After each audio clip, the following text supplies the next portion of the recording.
महत्त्वाची बातमी, सोलापूर जिल्ह्यात तीव्र पाणी टंचाईचा सामना करावा लागतोय। 6 तालुक्यातील 34 गावात टँकरनं पाणी पुरवठा सुरू आहे। पाणी टंचाईमुळे अनेक तालुक्यातून टँकरच्या मागणीत वाढ झाली आहे। सोलापूर जिल्हा प्रशासनाकडून जूनपर्यंत पाण्याचं सूक्ष्म नियोजन करण्यात आलंय। अधिक अपडेट आपण घेणार आहोत। आपले प्रतिनिधी सागर सुरवसे आपल्यासोबत जोडले गेले आहे। सागर, काय अपडेट? पर्यंत आपण पाहिलं की खरं तर एकीकडे राजकीय प्रचार जो आहे तो जोरदार सुरू असताना दुसरीकडे मात्र पाण्याची तीव्र टंचाई जी आहे ती सोलापूर जिल्ह्यामध्ये जाणवत असल्याचे आपल्याला पाहायला मिळते। आपण पाहतोय काय परिस्थिती आहे ग्रामीण भागातली सोलापुरातल्या। खरं तर सोलापूर शहरापासून अवघ्या 10 ते 12 किलोमीटर अंतरावर असलेल्या कुंभारी या गावाजवळ ही पाण्याची परिस्थिती आपल्याला पाहायला मिळते।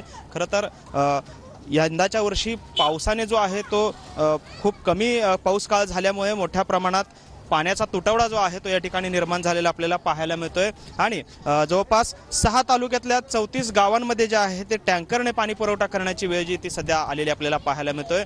आपण पाहतोय पाणी आल्यानंतर नागरिकांची लगबग जी आहे ती अशा पद्धतीने सुरू असलेली आपल्याला पाहायला मिळते। खरं तर शालेय विद्यार्थी असतील, महिला असतील, पुरुष असतील, युवक असतील, गावातले सर्वच स्तरातले नागरिक जे आहेत ते या ठिकाणी पाण्यासाठी त्यांची धडपड जी आहे ती पाहायला मिळते। लहान मुलं जे आहेत आपण पाहतोय कशा पद्धतीने टँकरवर चढून पाणी मिळवण्याचा प्रयत्न। अगदी सागर, धन्यवाद या सविस्तर माहिती संदर्भात।